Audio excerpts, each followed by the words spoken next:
felt, and now you can write it. It's hard to write well when you're emotional at the moment. You need to be able to back off from that, remember it, honor it, and then recount it. So what happened with me with that song was when I was watching all that, of course I thought there should be a song. My immediate thought was, that's over my pay grade. That's too much for me. I cannot write up to something as horrible and epic as that. But then over the next couple of days, I kept thinking of the dichotomy of people running down the stairs and the firemen passing them on the way up. And some people talked about firemen saying, hurry up, goddammit, it's all gonna go. We're going because it's our job. You get the hell out of here. And I just kept thinking about that dichotomy. And the chorus almost wrote itself. And once I had the chorus, I had to write the verses. But the verses were not hard to write once I had that chorus. I know people who won't write a song unless they write the chorus first. And there's a real logic to that. I don't often write that way, but it took a couple days space for me to let that cook before I finally gave up. I just surrendered and wrote that song. I didn't want to write that song.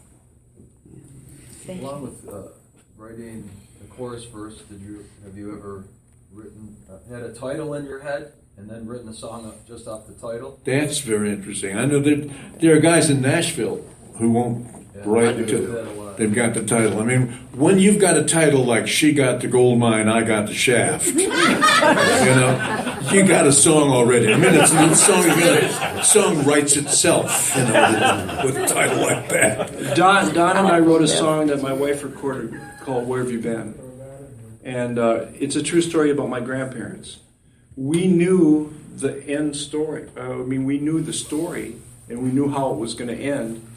So we made up two different vignettes to we knew how we wanted to end it. We knew where it was going. We just had to then. That's the part where you put on your craft hat and try to do the best job you can. I mean,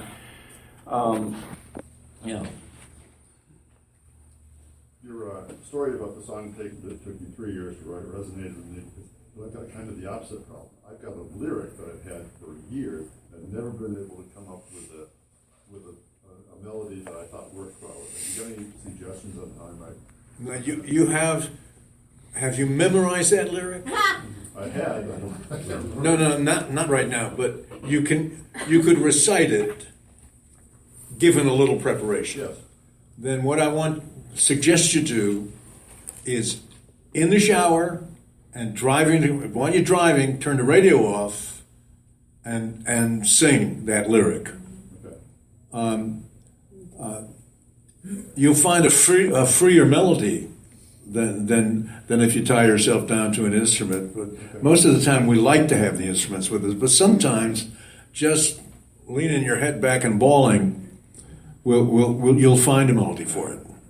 Or I write lyric. I have a friend that I wrote a whole record of where I just wrote the lyric and he wrote the melodies.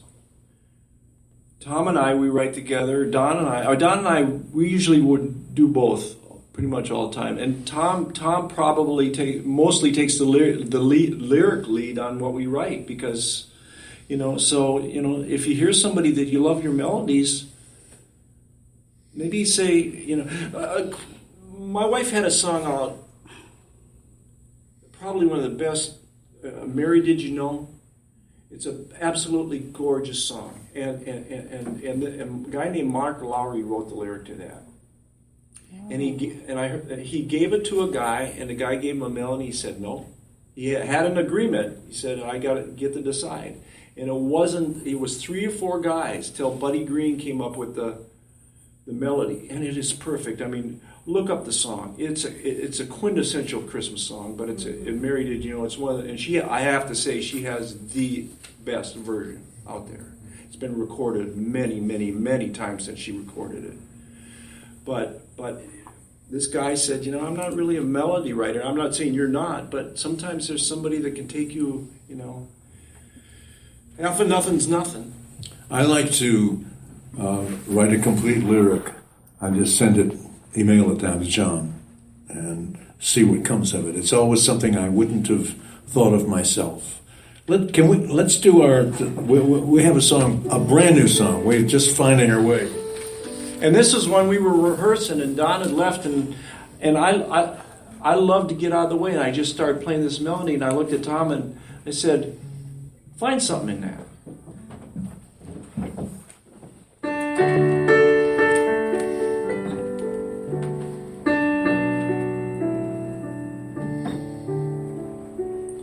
The western sky was an angry black that August afternoon.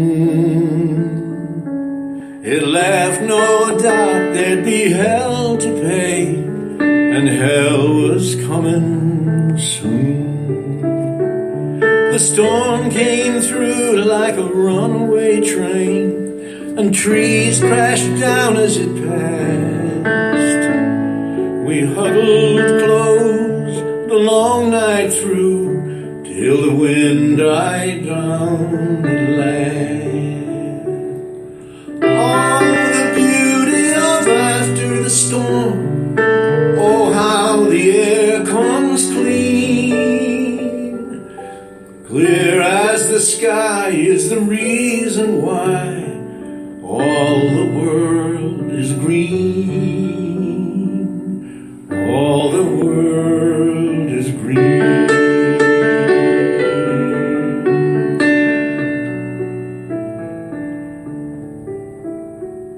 I feel the thunderclouds building again, deep within my chest. I lie awake in the threatening night and try in vain to rest. A fiercer storm is coming, and it leaves no room for doubt that we'll have to stick together now if we're going to ride it out. Oh, the beauty of after the storm, oh, how the air comes clean. Clear as the sky is the reason why all the world is green. All the world is green. All the world is green.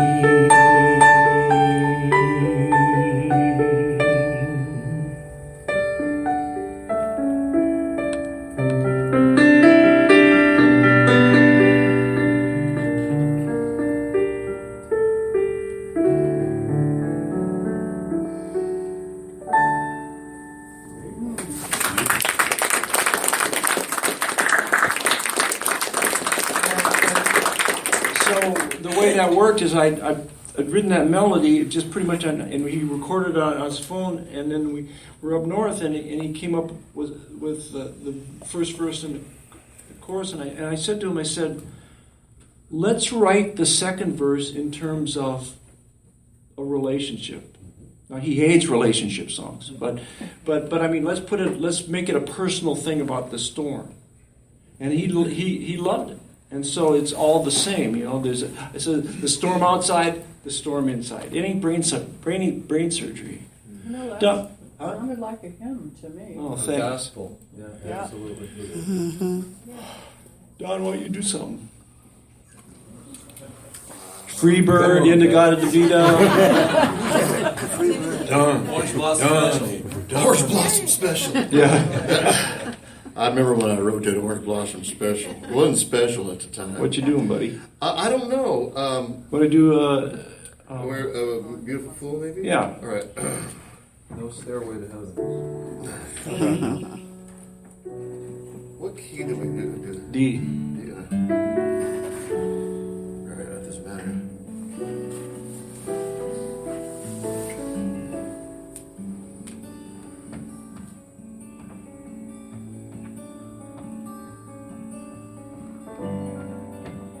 This is that song I wrote right after I saw that movie Gandhi. It's not about Gandhi though, it's about Martin Luther King.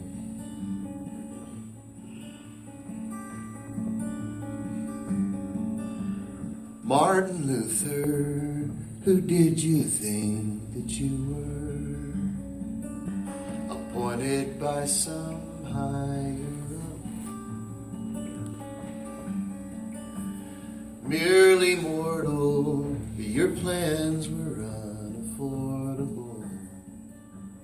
No one wants to pay for love. Oh, you beautiful fool. Swimming upstream, kicking up waves. Dreams weren't meant to come true. That's why they call them dreams. Oh, you beautiful fool.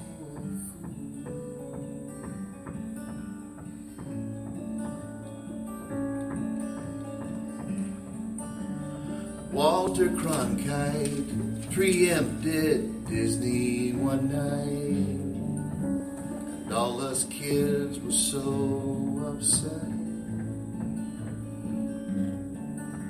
We thought that you were a trouble instigator, marching through our TV sets. Oh, you beautiful fool. Swimming upstream, kicking up waves. Dreams were meant to come true. That's why they call them dreams. Oh, you beautiful fool. To fight a fight without a fist, all human instinct puzzles this. How dare you threaten our existence?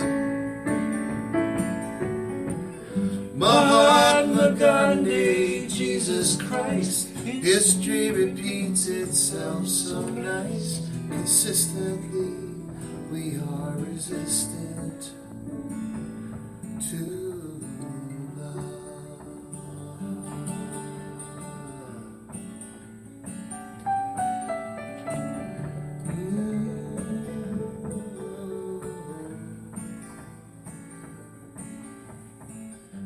I saw you on the black and white with blacks and whites applauding you. I saw you on another time without a sign of life in you. Oh,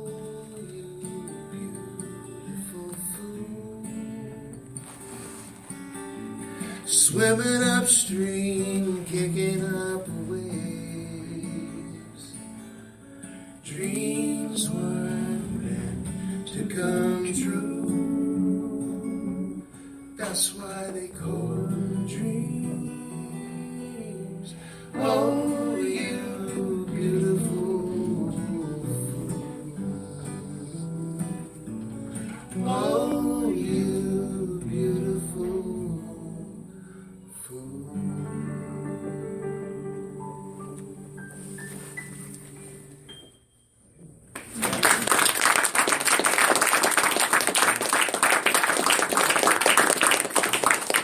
That's an example of, even though it's from my perspective, it's from my perspective as an 8-year-old, and once I had a grip on that, I could be that person. It was easier to write from that person's